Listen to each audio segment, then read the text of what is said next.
Bismillahirrahmanirrahim. Assalamualaikum warahmatullahi wabarakatuh. Alhamdulillah nahmaduhu wa nasta'inuhu wa nastaghfiruh. A'udzu billahi min syururi anfusina wa min sayyiati a'malina. May yahdihillahu fala mudilla lahu wa may yudlil fala hadiya lahu. Asyhadu an la ilaha illallah wahdahu la syarika lahu. Asyhadu anna Muhammadan abduhu wa rasuluhu sallallahu alaihi wa alihi washabihi wa man tabi'ahum bi ihsan ila yaumil din amma ba'd. Masyarul ikhwani wa fatihillah rahimani wa rahimakumullah. Pada malam hari ini kita akan lanjutkan dari pembahasan kitab Ma'na Taghut karya Syekh Muhammad bin Abdul Wahhab bin Sulaiman At-Tamimi An-Najdi rahimahullah ta'ala. Dan ini sesi yang ke-8 dari pembahasan buku ini. Nah, kita sekarang masuk di Taghut yang ketiga ya. Taghut yang ketiga. Kita sudah lewati pokok taghut yang kedua ya, yaitu hakim yang sewenang-wenang yang merubah hukum-hukum Allah Subhanahu wa taala. Itu dari rincian sudah kita terangkan ya.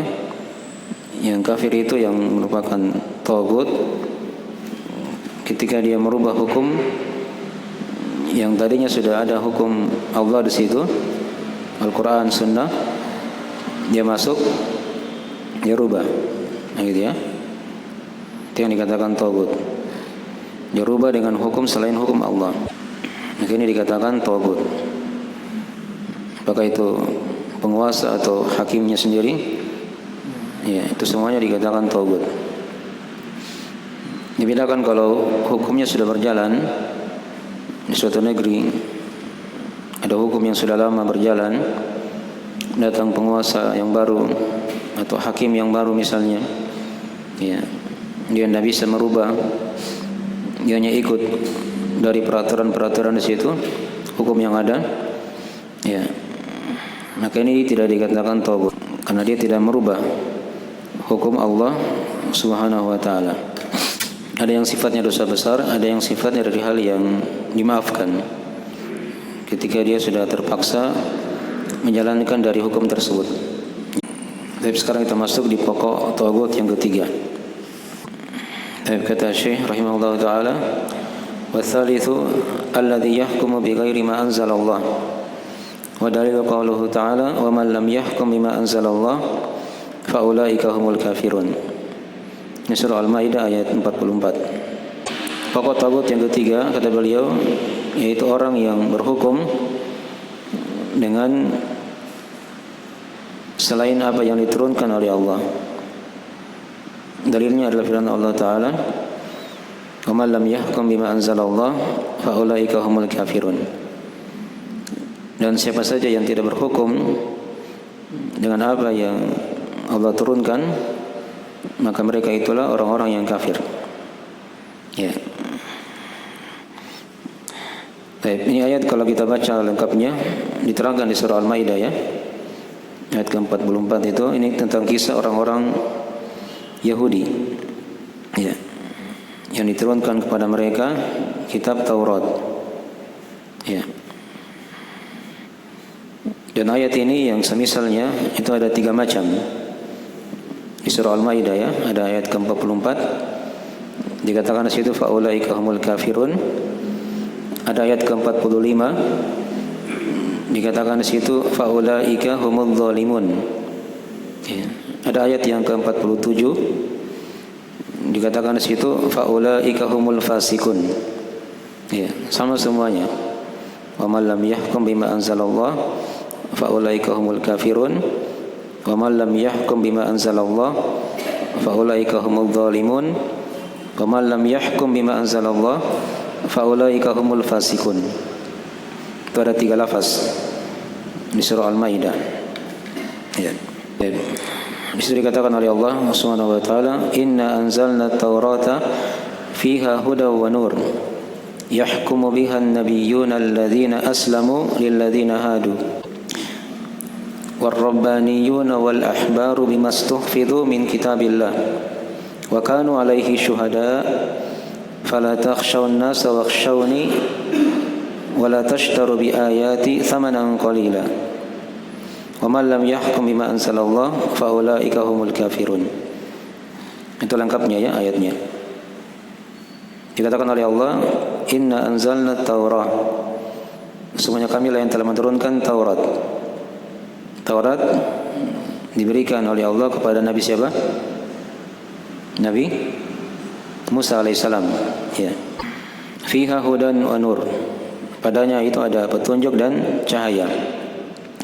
Yahkumu biha an-nabiyyuna alladzina aslamu lilladzina hadu, di mana para nabi yang berislam dari para nabi Bani Israel maksudnya ya, yang berhukum dengan Taurat itu ya, mereka berhukum untuk orang-orang Yahudi ya. War-rabbaniyuna wal ahbaru bimastuhfidu min kitabillah. Demikian pula para ulama, para rahib ya, tokoh-tokoh di kalangan Yahudi ya, bimastuhfidu min kitabillah, pada apa yang diperintahkan mereka untuk memelihara kitab Allah ini. Dan dikatakan wa kanu alaihi syuhada, dan mereka terhadapnya itu menjadi saksi. Fala takhshawun nasa wakhshawni wa la tashtaru bi ayati thamanan qalila. Kata Allah, dan jangan kalian takut kepada manusia, tapi takutlah hanya kepadaku. Dan janganlah kalian menjual ayat-ayatku dengan harga yang sedikit. Ya.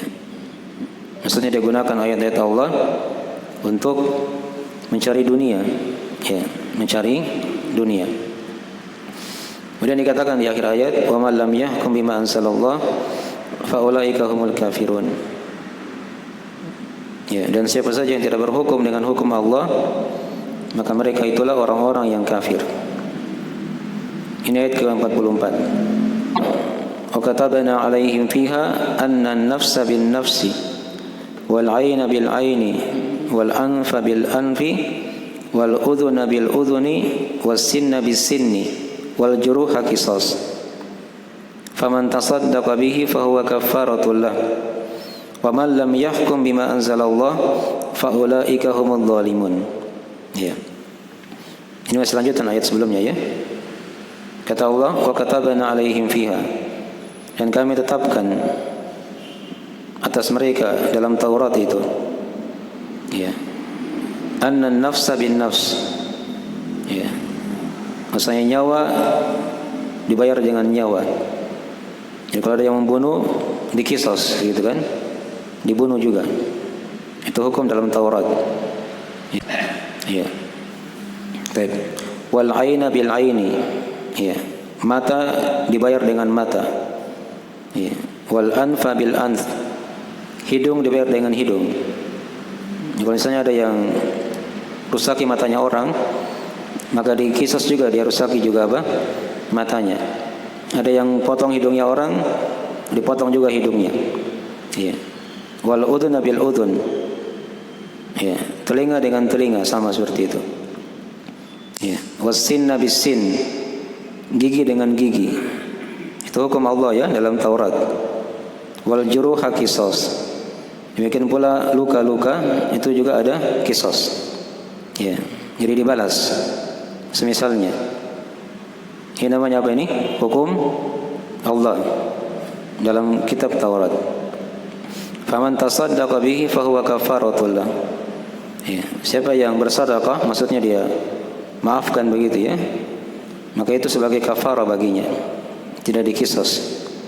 Ya. Wa man lam yahkum bima anzalallah fa ulaika humudz zalimun. Ya. Dan siapa saja yang tidak berhukum dengan apa yang diturunkan oleh Allah, maka mereka lah orang-orang yang zalim. Baik. Ini ayat yang kedua ya. Ya. Atau ayat yang ke-45-nya. Kemudian di ayat yang ke-46 dikatakan di situ, wa qaffayna ala atharihim bi Isa bin Maryam. Ya, musaddiqan lima baina yadayhi minat Taurah wa atainahu al-Injil fihi hudan wa nur. Wa musaddiqan lima baina yadayhi minat Taurah wa hudan wa mau'izatan lil muttaqin. Ya. Kemudian kami ikutkan pada bekas-bekas mereka, diikutkan dengan Nabi Isa bin Maryam. Jadi setelah Nabi Musa kan membawa Taurat, itu datang para nabi dan rasul setelahnya kan, tapi masih satu ajaran semua, kitabnya Taurat dari Bani Israel. Setelah itu diikutkan oleh Allah Nabi Isa alaihissalam sebagai rasul yang baru, ya, yang membenarkan kitab Taurat itu, ya. Tapi Nabi Isa diberi Injil, kata Allah, wa atainahul Injil, dan kami memberinya Injil, fihi hudan wa nur, sama, ya, padanya ada petunjuk, cahaya, ya, musaddiqan lima baina yadayhi minat Taurah, dan membenarkan apa yang ada di depannya dari Taurat, wa hudan wa mau'izatan, petunjuk sebagai pemberi peringatan untuk orang-orang yang bertakwa, ya. Kemudian dikatakan di akhir, di ayat ke-47, dikatakan di ayat ke-47, wal yahkum ahlul injili bima anzalallahu fi wa man lam yahkum bima anzalallah fa ulaika humul fasiqun. Dan hendaknya pengikut Injil itu berhukum dengan apa yang Allah turunkan padanya, berhukum kepada Injil maksudnya, ya. Dan siapa saja yang tidak berhukum dengan apa yang diturunkan oleh Allah, maka mereka itulah orang-orang yang yang fasik. Perhatikan ini, ada 3 teks, ada kafir, ada zalim, ada ada fasik, ya. Baik, itu di surah Al-Maidah, ya, semuanya. Jadi dalam masalah seperti ini, ya, masalah berhukum dengan selain hukum Allah, itu ada rincian-rincian, ya, di kalangan ulama. Dan sebagian sahabat dari Ibn Abbas misalnya, beliau menafsirkan ayat yang telah kita bacakan tadi, ya, 3 teks tadi itu, ya, dengan penafsiran-penafsiran, ya. Ada yang mengkafirkan, ada yang tidak mengkafirkan. Karena kekafiran kan itu ada 2 macam. Ada yang kafir yang membuat dia murtad dari agama. Ada bahasa kadang dalam agama itu dikatakan kufrun duna kufrin, kekafiran di bawah kekafiran. Jadi maksudnya bahasanya itu artinya yang tidak mengkafirkan, yang tidak mengkafirkan. Itu ada kadang dipakai di hadis-hadis, ya. Nabi katakan di sebagian amalan itu kadang beliau sifati sebagai kekafiran, padahal itu hukumnya dosa besar. Hukumnya apa? Dosa besar, ya. Misalnya kata Nabi, isnatani fi ummati huma bihim kufur. Ada 2 pada umatku itu, padanya itu dihukumi kafir. Yang pertama, at-ta'nu fin nasab wan niyahatu 'alal mayyit, mencela nasab, dan yang kedua meratapi mayit, ya. Nah, sekarang saya tanya, mencela nasab, meratapi mayit, hukumnya apa ini? Kafir atau bukan? Dosa besar kan? Tapi Nabi katakan apa? Ada 2 perkara di umatku itu dihitung sebagai kekafiran, ya. Nah, ini kata para ulama maksudnya kekafiran di bawah kekafiran, ya. Bukan hal yang mengeluarkan dari agama, jelas, ya. Masuk di al-kabair, dosa-dosa besar. Baik. Sama juga dengan zalim. Zalim juga itu ada 2 macam. Ada zalim yang bisa mengkafirkan pelakunya, ada zalim juga yang tidak mengkafirkan pelakunya. Dulu sudah kita lewat di kitab yang pertama, di Al-Qawaidul Arba'ah.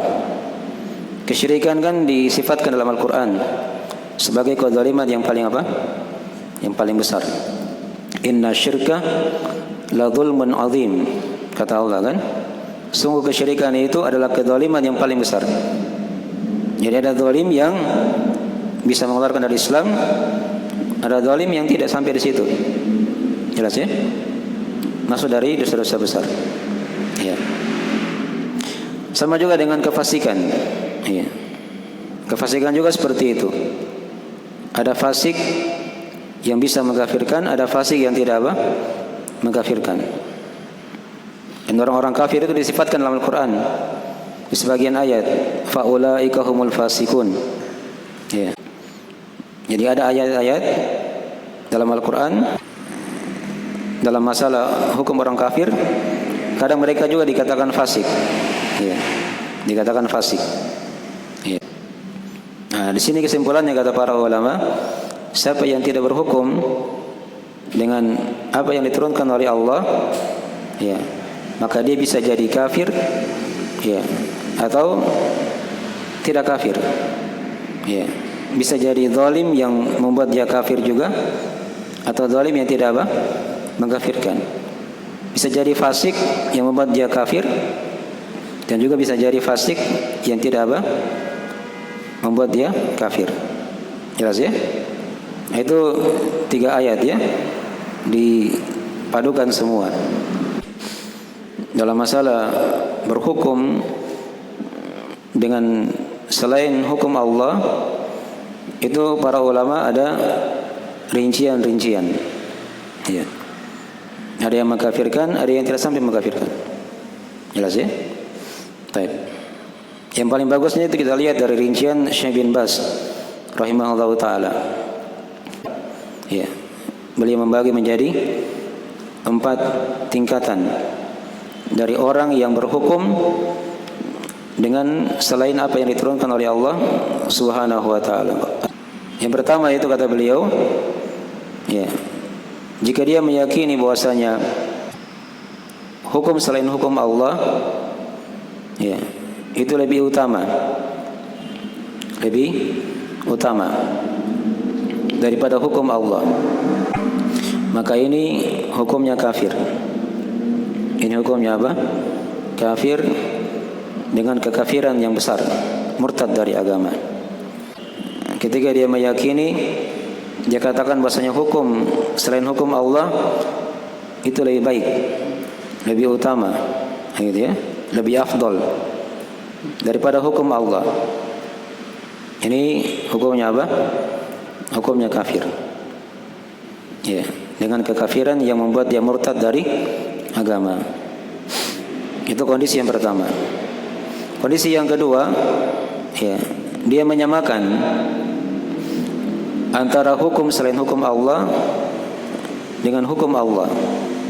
Ya, disetarakan sekarang antara hukum selain hukum Allah, ya, dengan hukum Allah. Nah, yakini seperti itu. Ya, sama kedudukannya. Ini juga hukumnya kafir, murtad dari agama. Ya, disetarakan ya.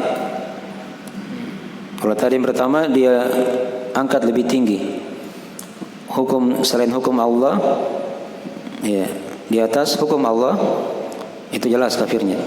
Ini yang kedua, dia setarakan. Ya.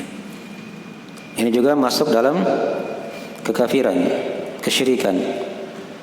Ya. Karena kesyirikan itu kan sudah kita bahas juga di Al-Qawaidul Arba'ah ya. Penyetaraan selain Allah dengan Allah pada perkara-perkara khusus milik Allah. Jadi setarakan saja sudah masuk dalam apa? Kekafiran, kesyirikan. Nah, yang ketiga, dia katakan hukum Allah itu lebih baik. Ya. Tapi dia juga membolehkan berhukum dengan selain hukum Allah. Ya. Dia katakan boleh juga berhukum dengan selain hukum Allah. Ini juga di sisi Syekh bin Baz rahimahullah taala, hukumnya juga kafir. Hukumnya juga apa? Kafir, murtad dari Islam. Ya. Jadi sudah 3 ya, semuanya hukumnya kafir. Yang keempat, ada orang yang meyakini dan dia katakan bahwasanya hukum selain hukum Allah itu tidak boleh. Ya, itu tidak boleh. Dan dia meyakini bahwasanya hukum Allah itu lebih baik. Ya. Dia meyakini hukum Allah itu lebih apa? Lebih baik. Ya. Ini beda ya.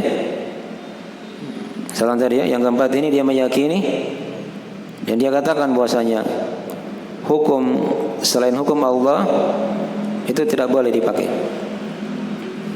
Dan dia berkeyakinan, dia katakan juga bahwasanya hukum Allah itu lebih baik. Ya. Tapi dia masih berhukum dengan hukum selain hukum Allah. Ya. Mungkin karena pengaruh dunia atau mungkin karena takut kepada manusia. Ya. Dan selainnya begitu ya. Maka ini kata Syekh bin Baz, hukumnya tidak kafir, tapi dia masuk dari dosa-dosa besar. Ya. Dia tidak kafir tapi masuk dalam apa? Dosa-dosa besar. Baik. Jadi ini 4 golongan ya, 4 tingkatan manusia, orang yang berhukum dengan selain hukum Allah Subhanahu wa taala. Salam tadi ya, yang pertama dia meyakini, dia katakan bahwasanya hukum selain hukum Allah itu lebih utama daripada hukum Allah. Ini hukumnya apa tadi? Kafir jelas, murtad dari Islam.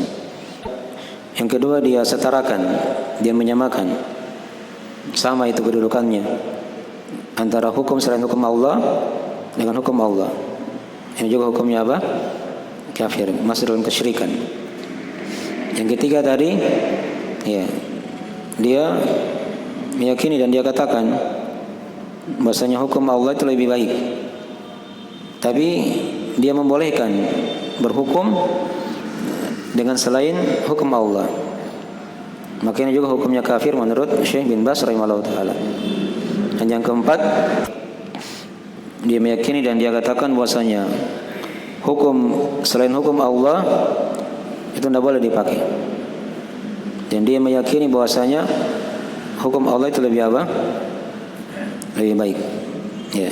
Tapi dia tetap pakai hukum selain hukum Allah itu. Mungkin karena pengaruh yang lain, pengaruh dunia atau berkembangan, atau takut kepada manusia misalnya. Ya. Ini hukumnya tidak kafir dari dosa-dosa besar. Jelas itu ya? Baik. Kalau mau disimpulkan dengan kesimpulan yang lebih simpel, yang lebih ringkas, yang kafir itu kan ada 3 macam. Ya. Ketika dia berhukum dengan selain hukum Allah, ketika dia anggap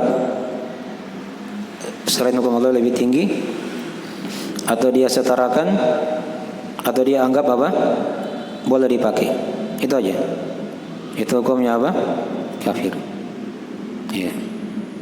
Dan kalau dia masih meyakini hukum Allah lebih baik, ya, tapi dia tetap memakai hukum selain hukum Allah, dan karena pengaruh-pengaruh dalam kehidupan dan seterusnya, ya, maka ini hukumnya tidak apa? Tidak kafir. Tergantung dari kondisinya di situ. Ya, kalau dia memang di situ punya pilihan, tapi karena pengaruh dunia atau karena bergampangan tadi ya, takut kepada manusia, ya, dia pakai hukum selain hukum Allah, maka ini hukumnya dosa besar. Tapi ada bentuk yang lain lagi yang dikatakan oleh para ulama, dia bentuknya terpaksa. Ya, bentuknya apa? Terpaksa. Itu sudah sampai kepada apa? Dosa besar. Ya. Bahkan dia bisa dimaafkan. Dia bisa apa? Dimaafkan kalau bentuknya apa? Terpaksa. Ya. Tapi seperti di Indonesia misalnya ya, di negeri kita kan, apa yang dipakai di Indonesia ini? Hukum apa? Hah? Bukan Al-Quran Sunnah kan? Dari Pancasila dan Undang-Undang Dasar 45. Apa ini? Tagut atau bukan? Hah? Ya, itu dikembalikan lagi ke hukum Pancasila itu sendiri dan Undang-Undang Dasar 45. Ya. Apakah ini sampai kepada derajat tagut atau tidak? Ya, kesimpulannya itu tidak sampai pada derajat apa? Tagut. Di masa Nabi dulu itu di kota Madinah ada namanya piagam Madinah. Piagam apa? Madinah. Apa itu piagam Madinah? Piagam Madinah itu dia itu berisi butir-butir perjanjian, kesepakatan antara umat Islam dengan orang-orang Yahudi. Dengan orang-orang apa? Yahudi. Nah, itu yang ditaati, yang dipakai di situ. Ya, disepakati. Ya, tidak boleh dilanggar. Ya, mirip itu dengan Pancasila tadi itu. Undang-Undang Dasar 45. Ini kan yang susun siapa? Apakah Islam sendiri? Tidak kan? Yang dirikan negeri ini kan bukan Islam saja. Yang bertempur itu bukan Islam saja. Tapi ada orang-orang Nasara, ya, yang ikut juga apa? Berperang, mengusir penjajah kan? Sehingga lahirlah itu. Ya. Dipahami ya? Itu mirip dengan piagam Madinah. Jadi tidak sampai kepada apa? Hal yang mengkafirkan. Apalagi kalau mau dikatakan togut. Jelas ya? Itu satu sisi ya, yang berkaitan dengan apa? Dengan negara kita. Jelas antum sudah tahu tadi ya, keadaan-keadaan, kondisi-kondisi. Ya, kapan orang bisa kafir? Kalau dia memakai hukum selain hukum Allah. Apa tadi yang pertama? Ketika dia berkeyakinan, dia katakan apa? Selain hukum Allah itu lebih apa? Lebih utama, atau dia setarakan, atau dia apa? Dia bolehkan. Ya, jelas ya. Yang tidak kafir tadi sudah dirinci juga di pembahasan. Jelas ini ya. Baik. Mungkin dari rincian-rincian dalam masalah ini ya. Ya, agak panjang ya. Ada lagi rincian-rincian yang lain, nanti kita uraikan ya. Ada bagus dari uraian Syekh Shalih Fauzan juga, rincian yang lain, dan juga ada ulama yang lain yang merinci. Nanti kita bahas insyaallah taala di sesi berikutnya dari tambahannya. Baik. Antara dan komat ya, nanti ditanya kalau misalnya ada yang kurang dipahami. Baik, kita akhiri majelisnya. Assalamualaikum warahmatullahi wabarakatuh. Assalamualaikum warahmatullahi wabarakatuh.